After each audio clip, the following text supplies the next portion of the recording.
So welcome back to my channel Short Trade. और आगे बढ़ने से पहले आपसे रिक्वेस्ट करूंगा सब्सक्राइब ज़रूर से कर लीजिएगा, क्योंकि इस तरह की इन्फॉर्मेशन आपको इस चैनल पर डेली बेसिस पर मिलती रहती है। देखो, आज मैं अडानी ग्रुप का एक ऐसा स्टॉक लेकर आया हूं जिसने पिछले कुछ सालों से अपने इन्वेस्टर्स का पैसा बहुत ज़्यादा डुबाया है। देखो, अब इसका मतलब ये नहीं है कि अगर इस स्टॉक ने पहले पैसा डुबाया तो आगे पैसा नहीं बन सकता है। एक्चुअल में कंपनी अच्छी है, लेकिन ज़रूरत से ज़्यादा भाग चुकी थी और उस बीच हिंडनबर्ग वाली न्यूज़ आ गई, तो उसकी वजह से स्टॉक में एक बहुत बड़ा करेक्शन देखने को मिला और करेक्शन के बाद ये स्टॉक रिकवर भी नहीं हो पाया अभी तक। लेकिन आगे स्टॉक में स्थिति कैसी रहने वाली है उसके बारे में हम डिस्कस करेंगे। कमेंट करके बताना क्या अभी भी कोई ऐसा है जिसके पास ये स्टॉक है जिसका नाम है अडानी टोटल गैस लिमिटेड। आज मामूली सी अभी तक गिरावट है इसमें, कोई बात नहीं, इस चीज़ को छोड़िएगा। असल में हुआ क्या है कि इस कंपनी का आया है क्वार्टर रिजल्ट, और रिजल्ट जो है थोड़ा सा इसका प्रॉफिट घटता हुआ नज़र आया है।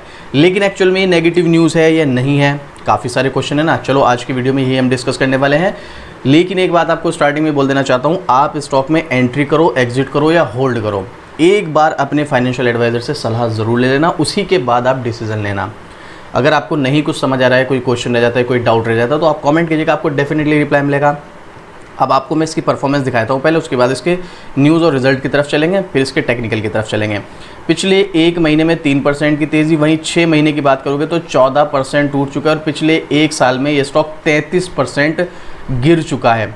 और अगर हम हाई से कंपेयर करें तो भाई फिर तो आप देखोगे यहाँ पर 45 से 50% के समथिंग की गिरावट है पिछले एक साल में, मैक्सिमम नहीं। अब ज़रा 5 साल का चार्ट देख लो, कहाँ से गिरा है स्टॉक, यहाँ से लगभग 4,000 रुपये से स्टॉक जो है 85% गिर चुका है। ओवरऑल इसने 5 साल में सिर्फ 70% का रिटर्न दिया है, लेकिन अगर हम इस गिरावट को हटा दें तो देखो कितना रिटर्न दिया था इसने, 1000% का, मतलब पैसा ऑलमोस्ट 10 से 11 गुना। अब यहाँ पर आई हिंडनबर्ग की न्यूज़, जिसके बाद स्टॉक में कंटिन्यू गिरावट, और अगर आप देखेंगे तो तब से रिकवर नहीं हो पाया है। ये रीज़न अगर आप देखोगे 85% की गिरावट है यहाँ पर, कितनी 85% की गिरावट, और 85% की गिरावट में स्टॉक का प्राइस अभी चल रहा है 610 के आसपास, और इसकी बुक वैल्यू अभी भी 38 रुपये की है। सोचो आप, जिस टाइम पे 4,000 रुपये का चल रहा था तो ये कितना ज़्यादा ऊपर पहुंच गया था। इस स्टॉक का गिरना ज़रूरी था। हाँ, वो एक बात अलग है, देखो कि भाई बहुत ज़्यादा टाइम हो गया यहाँ पर। अगर आप देखोगे मार्च 2023, मार्च 2024 और मार्च 2025, ऑलमोस्ट 2 साल हो गए स्टॉक को कंसोलिडेशन मोड में। मैंने कई वीडियोज़ में अपनी बताया है, जब कोई स्टॉक ज़रूरत से ज़्यादा भागता है और उसके बाद उसमें गिरावट आती है, गिरावट के बाद स्टॉक एक लंबे कंसोलिडेशन मोड में जाता है। वो लंबा कंसोलिडेशन मोड कुछ महीने का नहीं, कुछ सालों का भी हो सकता है। जैसे 6 महीने का होगा, साल, 2 साल, 3 साल, 4 साल, 5 साल का भी हो सकता है। याद रखना इस चीज़ को। ये मैं आपको इसीलिए बता रहा हूँ, बहुत से लोग क्या करते हैं, कोई पॉजिटिव न्यूज़ है स्टॉक में एकदम एंट्री ले लिया तो स्टॉक में ट्रेंड चेंज हो जाएगा। नहीं भाई, क्योंकि स्टॉक देखो मतलब कहाँ गया था, इतनी स्पीड से भागा था। तो बुरा नहीं है स्टॉक, बस अपनी सही वैल्यूएशन पे आकर थोड़ा सा परेशान कर रहा है। और देखो, जब कोई स्टॉक 80% गिरेगा तो जाहिर सी बात है जो उसके इन्वेस्टर्स हैं उनका भरोसा भी तो थोड़ा सा टूटेगा ना, और उस भरोसे को बनने में थोड़ा टाइम लगेगा। तो यही बात है और कुछ नहीं है। चलो, अब मैं इसके बारे में आपको एक न्यूज़ शेयर करता हूँ, उसके बाद हम इसके रिजल्ट और टेक्निकल को देखेंगे। एक्चुअल में अगर आप चाहें तो खुद भी सर्च करेंगे, लेटेस्ट अपडेट ये यहाँ पर Adani Total Gas Q4 result March तिमाही में 8% गिरा रेवेन्यू, डिविडेंड का ऐलान यहाँ पर आप देख सकते हैं। Year on year, quarter on quarter पर 8% घटा, सालाना आधार पर। चलिए मैं आपको आर्टिकल ओपन करके दिखाता हूँ, ये दैनिक भास्कर वाला, और आगे हम देखेंगे।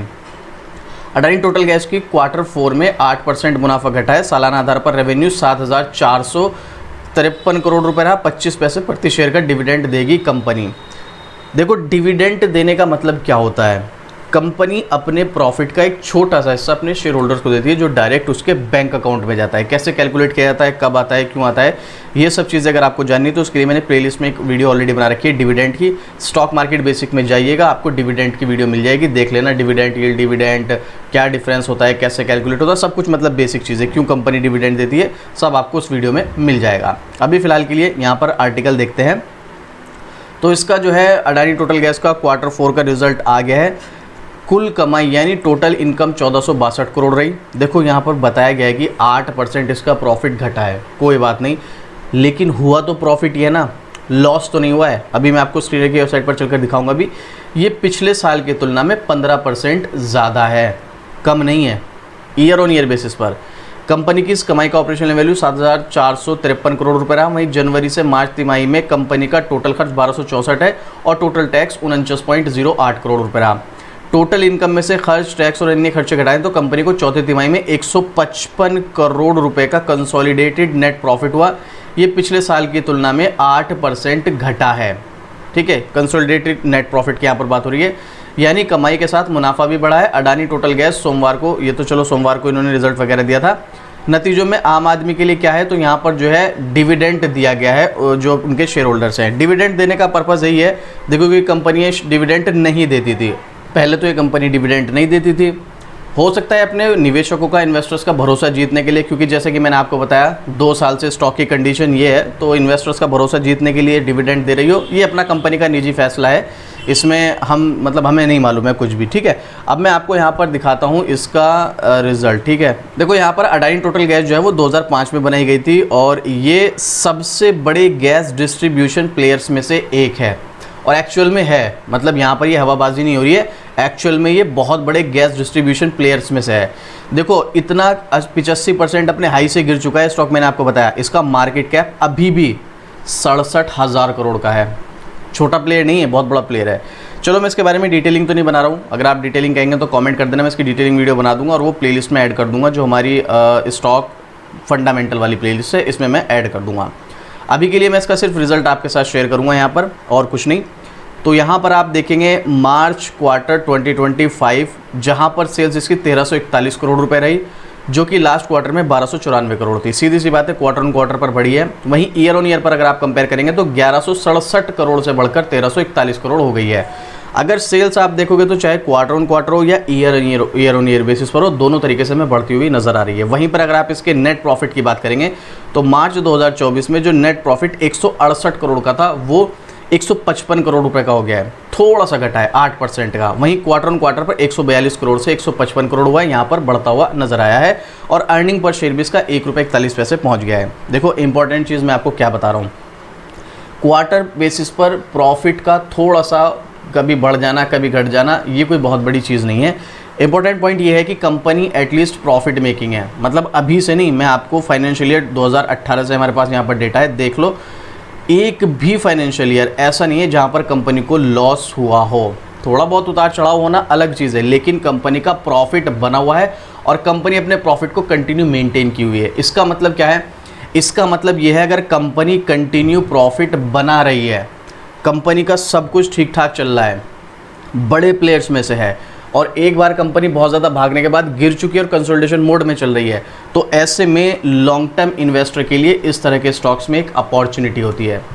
याद रखना, मैं आपको बोल रहा हूँ लॉन्ग टर्म इन्वेस्टर्स। इसके पीछे का रीज़न क्या है, इसके पीछे का रीज़न ये है कि भाई जो स्टॉक 2 साल कंसोलिडेट चल सकता है, हो सकता है वो अगले 1 साल और भी कंसोलिडेट चले, और हो सकता है 1 महीने भी ना चले, लेकिन आपको ये मान के चलना है कंसोलिडेशन मोड है तो अभी ये लंबा और भी चल सकता है, ये आपको एज्यूम करके चलना है, तभी आपको स्टॉक में एंट्री लेनी है। इसीलिए मैंने आपको बोला यहाँ पर एज ए लॉन्ग टर्म आपके लिए एक अपॉर्चुनिटी है। बट इसका मतलब ये नहीं कि आपको सारा का सारा जो भी आपका अमाउंट है सारा का सारा इसी स्टॉक में इन्वेस्ट करना है, नहीं, आपको डाइवर्सिफाई करना है, वो एक अलग चीज़ है, वो मैं आपको पहले भी वीडियोस में बता चुका हूँ। बट अभी के लिए इन सब चीज़ों को देखने के बाद लॉन्ग टर्म इन्वेस्टर्स इस स्टॉक में जा सकते हैं, कम से कम भी याद रखना 1 साल या उससे ज़्यादा भी स्टॉक में आपको कंसोलिडेशन मोड देखने को मिल सकता है। अभी भी मैं ये नहीं कह रहा हूँ कि होगा ही होगा, लेकिन हो सकता है, ये मान के आपको चलना है, उस हिसाब से आपको स्टॉक में एंट्री लेनी है। अदरवाइज़ आप मान लो ये सोच के लोगे कि नहीं भाई मेरे तो 1 महीना 2 महीने में पैसा बन जाएगा, तो अगर बन गया तो अच्छी बात है, वो तुक्का होगा, लेकिन मुश्किल नज़र आता है। चलो यहाँ तो सब हमने देख ही लिया, ये स्टॉक में कंपनी में क्या क्या चल रहा है, कैसे कैसे है, फाइनेंशियल इसके काफ़ी अच्छे हैं, बिजनेस मॉडल भी, और जैसे कि मैंने आपको बताया इंडिया के टॉप प्लेयर्स में से कंपनी है। तो यहाँ पर इस कंपनी के ऊपर अगर आप देखेंगे तो अडानी ग्रुप की अदर कंपनीज के कंपैरिजन में इसके ऊपर डेट भी बहुत कम है। 67,000 करोड़ की कंपनी पर 1,800 करोड़ का डेट है, 4,000 करोड़ के रिजर्व से और 3600 साढ़े 3600 करोड़ के फिक्स एसेट हैं। इस कंपनी में बहुत सारी चीज़ें एक्चुअल में अच्छी हैं, बस टाइम की बात है, जो कि मैंने आपको बताया, अगर आप अच्छी कंपनी में गलत टाइम पे एंट्री लेंगे तो लॉस करेंगे, और एक ख़राब कंपनी में अगर आप सही टाइम पे एंट्री लेंगे तो भी प्रॉफिट करा देगी वो कंपनी। तो वो टाइमिंग का खेल है सारा। चलो अब टेक्निकल मैं आपको दिखाता हूँ। यहाँ पर ये है इसका टेक्निकल चार्ट। तो देखो वैसे तो अपने स्टॉक अपने सपोर्ट पर है, क्योंकि यहाँ पर इसने अभी अप्रैल में सपोर्ट लिया, फेब में सपोर्ट लिया, इससे पहले नवंबर 2024 में सपोर्ट लिया, उससे पहले नवंबर 2023 में और अक्टूबर 2023 में सपोर्ट लिया। देख रहे हो 2023 से लेकर अभी तक कई बार सपोर्ट ले चुका है। और ऐसा नहीं कि स्टॉक भागता नहीं है, कई बार स्टॉक भागा, नीचे आया, फिर भागा, फिर नीचे आया। डेफिनेटली इस सपोर्ट से दोबारा से चांसेस हैं कि स्टॉक भागेगा। मैं आपको बार बार रिपीट कर रहा हूँ, स्टॉक में एंट्री एग्जिट कुछ भी करने से पहले एक बार अपने फाइनेंशियल एडवाइज़र से सलाह ज़रूर ले लेना, वरना फंस सकते हो। स्टॉक में भागने के चांसेस तो हैं, भागने के बाद दोबारा नीचे भी आ सकता है। यहाँ पर प्रॉब्लम ये है कि आपके रिस्क कैपेसिटी के ऊपर डिपेंड करता है। ये स्टॉक यहाँ से ऊपर जाएगा, लेकिन इस जाने में अगर कोई न्यूज़ आ गई पॉजिटिव तो एकदम से ऐसे भागेगा जैसे यहाँ पर भागा था। नहीं तो जैसे ये धीरे धीरे धीरे गिर रहा है, इसको गिरने में कितना टाइम लगा देखो आप यहाँ पर गिरता हुआ तो हमें नज़र आ रहा है। दिसंबर 2023 से ये स्टॉक गिरा कब तक, मार्च 2025 तक, 1 साल से भी ज़्यादा का समय लगा। सेम यहाँ पर भी ऐसा ही हो सकता है, थोड़ा थोड़ा करके ऊपर जाएगा। और आपको अगर देखो भाई, सीधी बात है, अगर आपको साल भर में 50-60% का भी रिटर्न मिल जाता है तो बहुत है। अगर लाइन ही ब्रेक हो गई ये वाली जो इसकी रेसिस्टेंस की लाइन है भाई 1150-1200 रुपये की, तो बात दूसरी है। अब रही बात, अगर मैं इसको जूम आउट करूं तो देखो इसके हाई से कंपेयर करोगे तो यहाँ पर तो देखो जाने में इसको बहुत ज़्यादा टाइम लगेगा। बहुत से लोग सोचते हैं कि अपने हाई पर दोबारा चला जाएगा 4000 के लेवल पर। भाई 600 रुपये का स्टॉक है, 4000 रुपये के लेवल पर जाने में बहुत लंबा समय लग सकता है। तो उसके लिए अगले 10 साल 20 साल का व्यू है तो ही स्टॉक में जाना। और ये स्टॉक में वैसे कोई प्रॉब्लम वाली बात नहीं है, बस ये रेंज ब्रेक होने की बात है। जब ये रेंज ब्रेक होगी, वही लोगों का थोड़ा सा भरोसा नहीं बन पा रहा है, जैसे ही भरोसा बनेगा, क्योंकि फाइनेंशियल कंपनी तो कमा रही है ना भाई, कंपनी तो लॉस मेकिंग नहीं है, तो डेफिनेटली ये कंपनी ग्रो कर जाएगी, प्राइस भी स्टॉक का ग्रो कर जाएगा। अब आपको क्या लगता है इस स्टॉक के बारे में, आप अपना ओपिनियन कमेंट करके बताइएगा। कोई क्वेश्चन कोई डाउट है तो भी कमेंट करना। इस तरह की डेली अपडेट आपको शॉर्ट ट्रेड पर मिलती रहती है, तो सब्सक्राइब भी ज़रूर से कर लेना। और अडानी टोटल गैस का स्टॉक लेना चाहिए नहीं लेना चाहिए आपके अकॉर्डिंग, वो भी आप मुझे कमेंट करना। तो चलिए मिलते हैं फिर से इसी तरीके एक और ज़बरदस्त जानकारी के साथ। जय हिंद।